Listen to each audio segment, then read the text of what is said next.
Euro cup ഫുട്ബോളിൽ ജോർജിയയെ തകർത്ത് Spain ക്വാർട്ടറിൽ പ്രവേശിച്ചു. 1-നെതിരെ 4 ഗോളുകൾക്കാണ് സ്പെയിന്റെ വിജയം. ക്വാർട്ടറിൽ ജർമ്മനിയാണ് സ്പെയിന്റെ എതിരാളികൾ.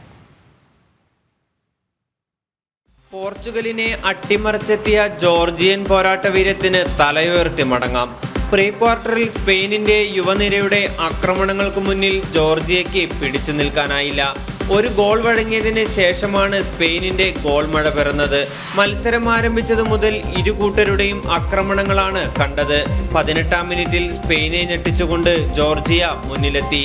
സ്പെയിനിന്റെ സെൽഫ് ഗോളിലൂടെയാണ് ജോർജിയ മുന്നിലെത്തിയത്. ഈ യൂറോ കപ്പിൽ സ്പെയിൻ വഴങ്ങിയ ആദ്യ ഗോളായിരുന്നത്.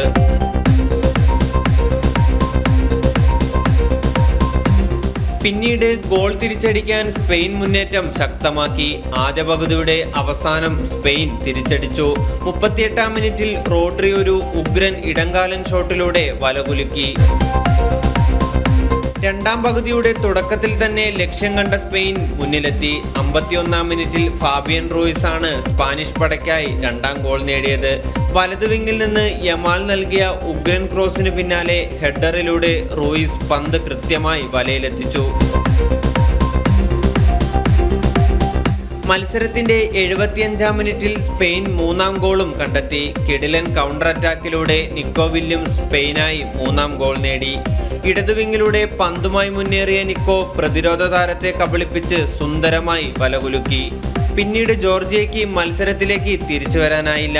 മത്സരത്തിന്റെ അവസാനം പകരക്കാരനായി എത്തിയ ഡാനി ഓൾമോയും ഗോൾ പട്ടികയിൽ ഇടം കണ്ടെത്തി. ജയവുമായി സ്പെയിൻ ക്വാർട്ടറിലേക്ക് മുന്നേറി.